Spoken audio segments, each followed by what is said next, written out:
Bueno, perfecto. Vamos a hablar de China. La economía china se enfrenta, María, a una crisis sin precedentes desde que se abrió al mundo hace más de 4 décadas. El repunte posterior a la pandemia de COVID-19, que se suponía iba a revitalizar la economía, pues no ha sido muy significativo. ¿Qué está pasando y de dónde viene todo esto y por qué últimamente todo el mundo, todos los analistas económicos están mirando a China? Bueno, pues aquí la verdad que hay bastante que hablar, ¿no? Y debatir. Lo que pasa que la economía china es una economía, es un gigante, ¿no? Y es muy importante por dos razones. Pues tú tienes que pensar que hace 20, 30 años China era un país completamente pobre, estaba lo que se llamaba, ¿no? El Iron Ball, es decir, ellos tenían todos un bolsito así de metal y ahí les ponían un poco de arroz y eso es lo que tenían. Y hoy es el país donde se han creado más billonarios en los últimos 10 años. Sin embargo, tienen 1.4 trillones de billones de personas y entonces casi un cuarto de la población y la mitad de esa población sigue estando en situación económica paupérrima, ¿no? Entonces, para el gobierno chino, en los últimos 30, 40 años, sobre todo el presidente Xi de ahora, es fundamental, ¿no? Mantener el crecimiento económico y las mejoras económicas que se han obtenido, intentar sacar a todavía ese casi billón de personas que tienen en pobreza y traerlos, digamos, ¿no? A un nivel mejor de economía, y eso es a través del crecimiento económico, que lo han tenido en 10, 12% y ahora, como tú has dicho, lo tienen en un 4%. Y claro, eso para ellos es nefasto, ¿no? Porque no van a poder cumplir los objetivos que tienen ellos en mente. Qué bien, doctora. Muy buenos días. Le saluda nuevamente Alejandro. Un gusto tenerla por aquí y es excelente comentario el que nos da. Ahora, ¿cómo podemos ver esto que está afectando a China, lo que está pasando, cómo lo podemos reflejar con el resto del mundo y, bueno, propiamente con los Estados Unidos, porque aquí es donde nos encontramos y queremos saber qué repercusiones pueden tener para tomar acciones al respecto? Bueno, lo que nosotros estamos viendo, si tú analizas, ¿no?, qué es lo que ha pasado con la economía china, pues efectivamente el crecimiento de China ha bajado por debajo del 5%. ¿Qué es el crecimiento de China, no? El crecimiento de China, más de un tercio del crecimiento de China viene de la producción industrial, ¿ok? La producción industrial, porque tenemos que tener en cuenta que China a día de hoy es, digamos, la fábrica del mundo, absolutamente todo. Tú das toda la vuelta y pone Made in China, es decir, todo se produce ahí, ¿no? Entonces, ¿qué pasa? La producción industrial, este Producto Interior Bruto ha bajado porque la producción industrial ha bajado. ¿Y por qué ha bajado? Pues una cosa, ha bajado porque han visto una caída significativa de lo que son los nuevos pedidos, las órdenes de nuevos pedidos. ¿Y a dónde van las órdenes de nuevos pedidos? Pues son exportaciones. Entonces, si a China le bajan las órdenes de nuevos pedidos, significa que el resto del mundo le está pidiendo a China menos producto. Se está hablando de que esta bajada de las órdenes, bueno, se dice que es debido a que todos los países, digamos, estamos viendo, tanto en Estados Unidos como en Europa, que las economías, ¿no?, después de la pandemia, que estaban creciendo muchísimo, se están parando, ¿no? Por eso esta bajada de los intereses, ¿no? Esto es una cosa, pero también se habla del famoso decoupling, es decir, de que o que los países quieren, digamos, divorciarse, no separarse de lo que son las cadenas de suministro, ¿no?, lo que son los supply chains de China, para evitar que realmente China pare al mundo como vimos durante la pandemia. Entonces queremos tener planes B y por eso es que vemos que ha habido muchísimas grandes empresas, sobre todo norteamericanas, que han ido a India para intentar ver si pueden mover sus fábricas de China a India. Y bueno, ya sabemos que el desarrollo que hay en India, si bien es magnífico y estupendo, no ha llegado al nivel de China para que las grandes empresas puedan tomar esta decisión. Entonces estamos ahí en un impasse y bueno, es cuestión de tiempo ver para dónde vamos. María, todo esto también tiene un fundamento en el sector inmobiliario, que está en crisis, se dice esto abiertamente. Los promotores de bienes raíces colapsaron, dejando enormes deudas, un montón de inversiones fallidas, departamentos sin vender, puestos de trabajo perdidos. ¿Qué panorama enfrenta la crisis inmobiliaria en China en este momento y si tiene fácil o difícil solución? Bueno, mira, el problema de China viene por el Producto Interior Bruto, ¿no? El crecimiento económico. En concreto, el reporte que salió hace unos días en el que dijeron que la economía de China solamente había crecido un 4 y piquito, no llegaba a 5, también decía que la actividad inmobiliaria había caído un 10%. O sea, tú imagínate, un 10%. ¿Esto qué trae como consecuencia? Esto trae como consecuencia, primero, ¿por qué tenemos un boom inmobiliario? Bueno, pues porque hay gente que ha conseguido un nivel económico a través del trabajo muy duro en China para poder acceder a su primera vivienda. Entonces, estamos hablando, por un lado, que hay una quiebra de estos grandes developers, ¿no? Esto significa que hay efectivamente un montón de gente de la construcción que va a perder el trabajo, pero sobre todo la gente que han dado, digamos, el down payment, ¿no? Para estas casas, se han quedado sin casa y sin dinero. Entonces, claro, esto lo que está llevando es a un malestar social, ¿no? Que estamos viendo que, por ejemplo, estamos empezando a ver que por primera vez en China, ¿no? Desde aquella visión de Tiananmen, ¿no? De aquel pobre señor con la bolsita, ¿no? Que fue el primero que se adentró, digamos, a quejarse, ¿no? Pues estamos viendo un montón de protestas por primera vez en muchísimos años, ¿no? ¿Por qué? Pues porque la situación económica, pues, no está bien y también tenemos muchísimo desempleo de la gente joven, en fin.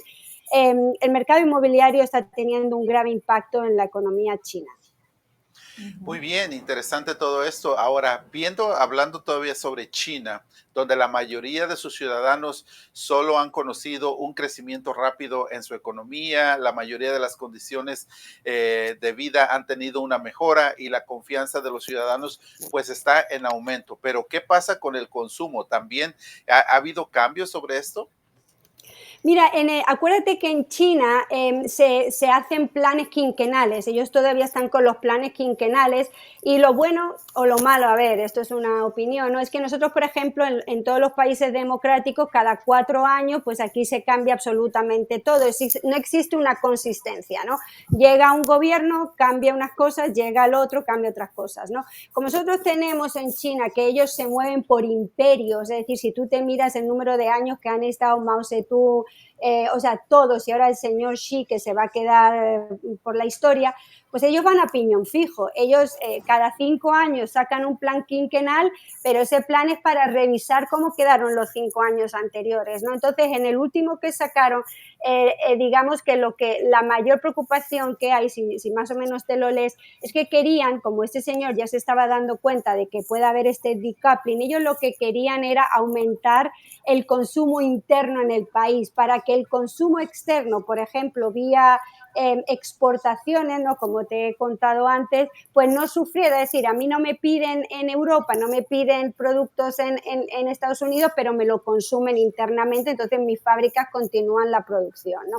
Lo que ha pasado es que esto es una manera, cuando tú hablas de China, tú sabes que China es un país y dos sistemas, ¿no? Sobre todo lo que es la cuestión de cómo ellos crean las relaciones económicas, ¿no? Ellos son capitalistas a su manera, pero ellos son, digamos, lo que se llama un crecimiento económico capitalista en base a lo que se llama un crecimiento guiado por el gobierno, es decir, el gobierno elige quiénes son los ganadores y los perdedores, qué empresa van a desarrollar, ¿no? Ellos han elegido una serie de empresas, han ayudado con este crecimiento, ¿no? Esta curva de aprendizaje, esta curva de crecimiento, pero ahora están en una situación de agotamiento y este exceso de capacidad que no tienen a dónde venderla, ¿no? Y es lo que nos está creando este problema. Entonces y más la deuda que tienen acumulada, ¿no? Entonces tienen que volver un poco a revisar a dónde están y hacia dónde y cómo quieren ir hacia adelante. Uh-huh. María, hablemos un poquito de empleo, aunque ya lo hemos mencionado, pero para adentrarnos un poquito más de manera profunda en lo que está pasando en el empleo en China, ¿no? En julio la tasa de desempleo entre los jóvenes de 16 a 24 años, que siempre nos dices que hay que mirar en este sector, ¿no? En esta parte de la población cuando hablamos de empleo, también cuando lo hacemos en Estados Unidos, en China superó el 17% frente al 13% del mes anterior, de junio. ¿Es el empleo el otro gran problema, además de esa crisis inmobiliaria que tiene China en este momento? Hombre, claro, porque tú tienes que tener en cuenta que el empleo es el motor, ¿no?, de la economía y si tú tienes, sobre todo a la gente joven en ese periodo de tiempo, que están sin empleo, pues entonces estás parando el crecimiento económico. Tienes que tener en cuenta que en China una de las cosas que ellos han dado cuenta es que ellos tenían que mejorar muchísimo, ¿no?, el sistema educativo. Ahora mismo China está empezando a trabajar muchísimo en sus universidades, en su colegio, en su academia, ¿no?, en su currículum académico, porque quieren que la gente se quede en el país y estudie. Actualmente tienen 12 millones de estudiantes, según la última estadística, que están a punto de graduarse en un mercado laboral muy complejo. Entonces, bueno, esto está dando, como te he dicho, un alboroto social. Y lo que da miedo a mucha gente es que hay una cosa muy importante que se estudia, que es lo que se llama el contrato social. El contrato social, que es un concepto de Rousseau de hace muchísimo tiempo, que se dio en Europa, es decir, el contrato social es que nosotros los ciudadanos vamos a entregar ciertas libertades al gobierno para que los gobiernos nos protejan en cierta manera, ¿no? Esto es un contrato social que existe absolutamente en cada país y en China existe este contrato social, pero hay mucha gente, por eso ese tema que te estaba diciendo de las manifestaciones, que están viendo que el contrato social no les está funcionando, ¿no? Entonces, por eso el presidente Xi está haciendo, digamos, movimiento hacia adelante, ¿no?, con todas estas iniciativas y a día de hoy está en Rusia con todo el tema de los BRICS, porque acuérdate que ellos están intentando crear un grupo alternativo a lo que es la hegemonía de los países desarrollados, liderado por los Estados Unidos y el dólar como moneda de referencia. Bien, muy bien. Estos datos realmente son impresionantes como resultado de lo que está sucediendo en China. Pero ahora, ¿qué medidas está tomando el gobierno en estos momentos para intentar darle fuerza a su economía y que pueda salir de alguna situación donde tenga una repercusión mayor? Pues mira, está haciendo absolutamente igual que todos los países de los que estamos hablando. Y es que tú acuérdate que para tú mover la economía, cuando tú te das cuenta que tu economía se está parando, tú tienes dos políticas. Tú tienes la política fiscal que toma muchísimo tiempo porque son los gastos gubernamentales y los impuestos, y después lo más sencillo, la política monetaria, alterar las tasas de interés. Y básicamente ellos están haciendo eso, ellos están utilizando la política monetaria, alterando las tasas de interés. Por ejemplo, han empezado a hacer unos estímulos masivos, han bajado la tasa preferencial a un año, que es la tasa que se tiene sobre todo para lo que son los préstamos personales, la han bajado 25 puntos, han bajado la tasa intermedia, ellos tienen una tasa intermedia también, han bajado la tasa a 5 años, que justamente la tasa a 5 años es la tasa que mueve las tasas hipotecarias, ¿no?, por todo este tema del colapso de Evergreen, ¿no?, todo esto que hemos hablado. Esto también lo han bajado 25 puntos para hacer que las hipotecas sean más atractivas. También las tasas de referencia, lo que es el ratio de reserva, también ha bajado. Es decir, ellos están dándole con todo a la política monetaria para movilizar y hacer el dinero más barato. Y dentro de la política fiscal, ellos lo que están haciendo es el gasto gubernamental. Ya hemos visto que ellos han metido muchísimo dinero en la economía en este último mes o 7 semanas, y eso es lo que está el gobierno muy activamente metiendo la palanca para que la economía no se les pare. María, y un poco para resumir ya todo lo que está ocurriendo, ¿el milagro económico chino es una quimera, es un sueño o se puede dar? Pues mira, yo te digo una cosa, desde el punto de vista de profesora de economía en una universidad, yo creo que el milagro chino es para aprender, porque cuando nosotros damos economía, siempre se dice, oh, en los países en vía de desarrollo, los países subdesarrollados, como se les quiera llamar, y los países desarrollados. Entonces siempre se piensa que un país pobre tiene que estar pobre siempre. Lo que China nos ha venido a enseñar, nos guste o no nos guste el modelo, nos guste o no nos gusten las medidas, eso es aparte, ¿no? Pero lo que China nos ha venido a enseñar es que sí se puede, que China tiene 1.3 billones de personas que eran pobres y que ahora la mitad de esa población vive en condiciones muchísimo mejor que hace 20 años, y es cierto que tienen mucho que trabajar.